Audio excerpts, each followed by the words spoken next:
साल 2007 UEFA champions league का quarter final खत्म हो चुका था। एसी मिलान ने बायर्न म्यूनिख को हराकर सेमीफाइनल का टिकट कटवा लिया था। उस मुकाबले के बाद फुटबॉल इतिहास के one of the greatest manager sir Alex Ferguson ने जिस प्लेयर की सबसे ज्यादा तारीफ की थी वो थे पाउलो माल्दीनी। फर्ग्यूसन ने कहा था कि पाउलो माल्दीनी ने पूरे 90 मिनट खेले और एक भी टैकल नहीं किया, और यही जो है वो असली आर्ट है। पहली बार सुनने पे ये बात काफी अजीब लगती थी। आखिर एक डिफेंडर पूरे मैच में बिना टैकल किए कैसे खेल सकता है?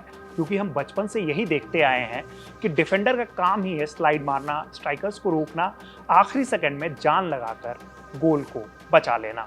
लेकिन माल्दीनी इससे काफी अलग थे। खुद माल्दीनी कहा करते थे कि अगर मुझे टैकल करना हो गया तो इसका मतलब है कि मैंने पहले ही गलती कर दी है। अब सवाल ये है कि आखिर ऐसा क्या था इस डिफेंडर में जिसे फुटबॉल इतिहास का हेड ऑफ डिफेंस कहा जाता है। नमस्कार, मेरा नाम है रविराज और आज हम आपको डिफेंडिंग के एचओडी यानी कि पाउलो माल्दीनी का किस्सा सुनाने जा रहे हैं। 26 जून 1968 इटली के मिलान शहर में एक ऐसे बच्चे का जन्म हुआ जिसके लिए फुटबॉल सिर्फ एक खेल नहीं था बल्कि विरासत थी। उनके पिता चेजारे माल्दीनी पहले ही एसी मिलान और इटली की नेशनल टीम के कप्तान रह चुके थे। इसलिए जब पाउलो ने पहली बार बूट पहने तब लोग उन्हें उनके नाम से कम और चेजारे का बेटा कहकर ज्यादा जानते थे। लेकिन पाउलो ने कभी अपने पिता की पहचान के सहारे आगे बढ़ने की कोशिश नहीं की। उनका सपना था कि एक दिन लोग चेजारे को नहीं बल्कि उनके पिता यानी कि चेजारे को पाउलो का पिता कहकर याद करेंगे, और अब ऐसा ही हो रहा है। Goal.com की रिपोर्ट के मुताबिक उन्होंने एसी मिलान की यूथ एकेडमी में बहुत ही जल्दी अपनी जगह पक्की कर ली थी और सिर्फ 16 साल की उम्र में यानी कि साल 1985 में फर्स्ट टीम के लिए उन्होंने डेब्यू कर लिया। उस पूरे सीजन में उन्हें सिर्फ एक मैच खेलने का मौका मिला, लेकिन कोचेस को समझ आ गया था कि क्लब को अपना अगला महान डिफेंडर मिल चुका है। Goal.com के मुताबिक अगले सीजन से पाउलो माल्दीनी फर्स्ट टीम के रेगुलर मेंबर बन गए थे।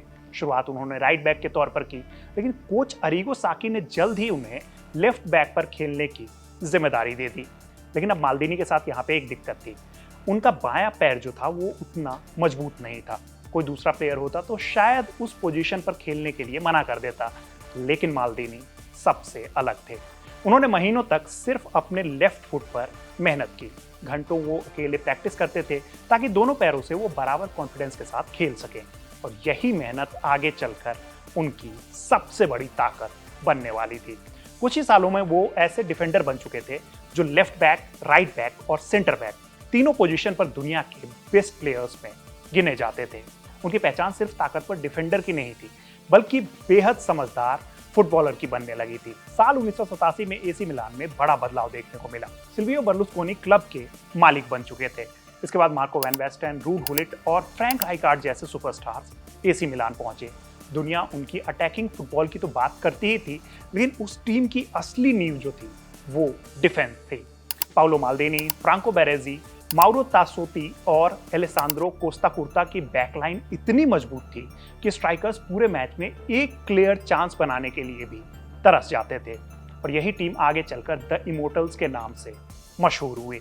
साल 1988 में सीरिया आ जीतने के बाद एसी मिलान ने साल 1989 और 1990 में लगातार 2 यूरोपियन कप अपने नाम किए, और वो टीम यूरोप की सबसे ताकतवर टीम बन गई। माल्दीनी तब सिर्फ अपने करियर की शुरुआत कर रहे थे, लेकिन उनके खेल ने साफ बता दिया था कि आगे आने वाले कई सालों तक दुनिया के सबसे बड़े फॉरवर्ड्स की सबसे कठिन परीक्षा इस एक डिफेंडर के सामने ही होने वाली है। यूरोप में एसी मिलान का दबदबा लगातार बढ़ता जा रहा था, और उसी के साथ पाउलो माल्दीनी इटली की नेशनल टीम के भी फर्स्ट चॉइस डिफेंडर बन चुके थे। फिर आया साल 1990 का फीफा वर्ल्ड कप। मेजबानी खुद इटली कर रहा था और पूरे देश को उम्मीद थी कि ट्रॉफी यहीं रहने वाली है। इटली ने पूरे टूर्नामेंट में शानदार डिफेंडिंग की, लगातार मैचेस जीते और सेमीफाइनल तक टीम जो है वो पहुंच गई थी। यानी कि उन्हें लगने लगा था कि अब जो टीम जो है वो वर्ल्ड कप जीत सकती है। लेकिन वहां सामने थे डिएगो मैराडोना, यानी कि उनकी अर्जेंटीना की टीम से इटली का सेमीफाइनल मैच था। मुकाबला बराबरी पर 1-1 से खत्म हुआ था और फैसला पेनल्टी शूटआउट में हुआ।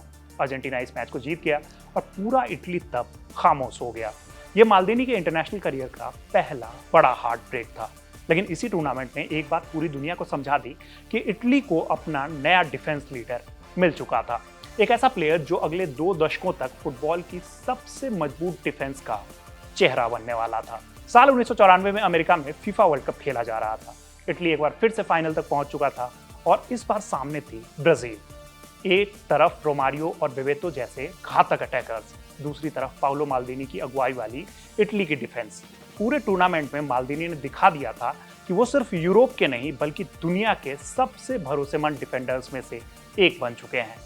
लेकिन फाइनल में 120 मिनट तक तो कोई गोल नहीं हुआ और फिर से फैसला पेनल्टी शूटआउट तक पहुंच गया। आखिरकार वहां ब्राजील जीत गया। ये वही मैच था जिसमें रॉबर्टो बैजियो ने अपनी पेनल्टी मिस कर दी थी और इटली का सपना एक बार फिर से टूट गया। Goal.com की रिपोर्ट के मुताबिक उसी साल माल्दीनी बैलोन डी'ओर की रेस में तीसरे स्थान पर रहे। किसी डिफेंडर के लिए ये तब बहुत बड़ी उपलब्धि थी। सिर्फ 26 साल की उम्र में उनके नाम 4 सीरिया, 3 यूरोपियन कप और 1 वर्ल्ड कप फाइनल खेल चुका करियर था। दुनिया अब उन्हें सिर्फ एक बेहतरीन डिफेंडर नहीं बल्कि फुटबॉल के सबसे बड़े प्लेयर्स में गिनने लगी थी। साल 1997 में फ्रैंको बेरेजी ने एसी मिलान को अलविदा कहा और कप्तानी की जिम्मेदारी पाउलो माल्दीनी के कंधों पर आ गई। लेकिन उस दौर में मिलान टीम मुश्किल दौर से गुजर रही थी और यूरोप में उनका दबदबा जो है उस टीम का वो कम होने लगा था। इस बीच इंग्लैंड से एक बड़ा ऑफर भी आया। चेल्सी के प्लेयर और मैनेजर जियानलुका वियाली चाहते थे कि माल्दीनी लंदन आ जाएं, यानी कि चेल्सी की टीम में शामिल हो जाएं। दीज फुटबॉल टाइम्स के अनुसार माल्दीनी ने खुद स्वीकार किया कि उन्होंने पहली और आखिरी बार एसी मिलान से अलग होने के बारे में गंभीरता से सोचा था, लेकिन आखिर में उन्होंने वही फैसला लिया जिसने उन्हें फुटबॉल में वफादारी की सबसे बड़ी मिसाल बना दिया। उन्होंने कहा कि मैं अपने दिल से जुड़े क्लब को नहीं छोड़ सकता हूं।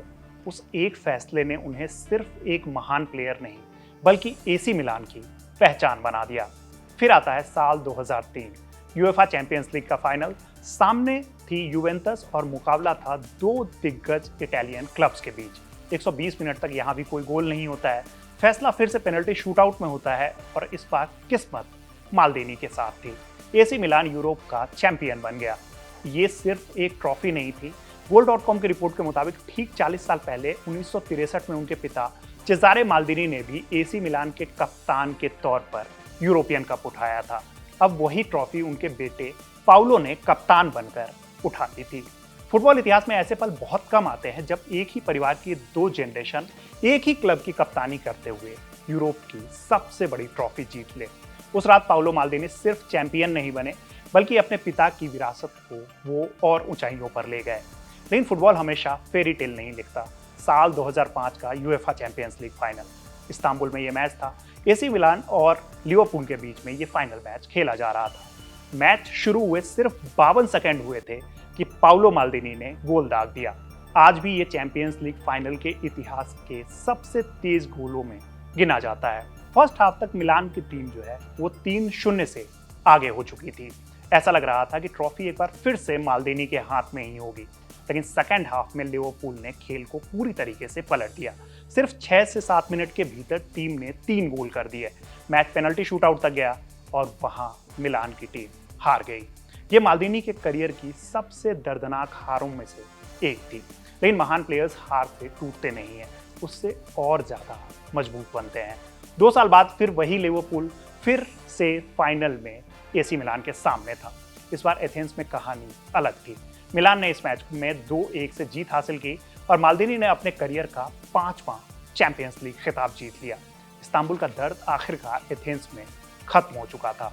यूरोप में पाउलो माल्दीनी ने लगभग सब कुछ जीत लिया था, लेकिन एक ऐसा सपना था जो हर बार उनके हाथों से फिसल जाता था और वो सपना था इटली की जर्सी में कोई बड़ी ट्रॉफी जीतने का। 1994 के वर्ल्ड कप फाइनल में ब्राजील से हार मिली। फिर साल 2000 में इटली एक बार फिर से यूरोपियन कप के फाइनल में पहुंचा। सामने थी जिनेदिन जिदान की फ्रांस। इटली जीत से सिर्फ कुछ सेकंड दूर था। 90वें मिनट के बाद इंजरी टाइम का खेल चल रहा था, तभी सिल्वेन वॉल्टर ने गोल कर मुकाबले को बराबरी पर ला दिया। मैच एक्स्ट्रा टाइम में गया और डेविड ट्रेजेगे ने गोल दागकर फ्रांस को चैंपियन बना दिया। माल्दीनी ने इटली के लिए कुल 126 मैच खेले, जिसमें उन्होंने 4 बार वर्ल्ड कप और 3 बार यूरोपियन चैंपियनशिप भी खेला। लेकिन इंटरनेशनल करियर बिना किसी ट्रॉफी के ही खत्म हो गया। यही उनके शानदार करियर का सबसे बड़ा अधूरा सपना बनकर रह गया। साल 2002 में पाओलो माल्दीनी ने इटली की नेशनल टीम से रिटायरमेंट लेने का फैसला किया। तब शायद उन्हें भी अंदाजा नहीं होगा कि सिर्फ 4 साल बाद इटली की टीम जो है वो वर्ल्ड कप जीतने वाली है। साल 2006 में जब फेबियो कैनावारो कप्तान थे और इटली ने बर्लिन में फ्रांस को हराकर चौथी बार वर्ल्ड कप अपने नाम कर लिया था, तब माल्दीनी मैदान पर नहीं थे। medium.com में छपे आर्टिकल के मुताबिक यही उनके करियर का सबसे बड़ा अफसोस भी रहा। क्लब फुटबॉल में उन्होंने लगभग हर ट्रॉफी जीती, लेकिन देश के लिए वर्ल्ड कप या फिर यूरो जीतने का सपना कभी भी पूरा नहीं हो सका। और यही वजह है कि आज भी जब माल्दीनी के करियर की बात होती है तो साल 2006 के वर्ल्ड कप का जिक्र जरूर होता है। अगर वो कुछ साल तक और खेलते तो शायद उनकी ट्रॉफी कैबिनेट में एक वर्ल्ड कप भी होता। 24 साल, 902 मैच, 26 ट्रॉफीज और सिर्फ एक क्लब। आज के दौर में जहां बड़े प्लेयर्स हर 2-3 साल में क्लब बदल लेते हैं, वहीं पाओलो माल्दीनी ने पूरा करियर सिर्फ एसी मिलान के नाम कर दिया। रियल मैड्रिड, मैनचेस्टर यूनाइटेड और चेल्सी जैसे बड़े क्लब की दिलचस्पी के बावजूद उन्होंने कभी भी मिलान का साथ नहीं छोड़ा। उनके रिटायरमेंट के बाद एसी मिलान ने उनकी नंबर 3 की जर्सी हमेशा के लिए रिटायर कर दी।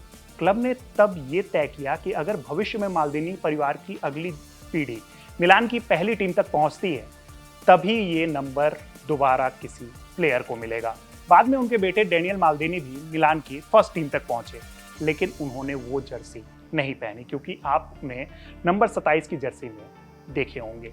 इस तरह माल्दीनी परिवार की विरासत जो है वो अभी भी फुटबॉल में आगे बढ़ रही है। फुटबॉल में वफादारी की मिसालें बहुत कम मिलती है, लेकिन पाओलो माल्दीनी का नाम जब भी वफादारी की बात आएगी तो हमेशा सबसे ऊपर लिया जाएगा।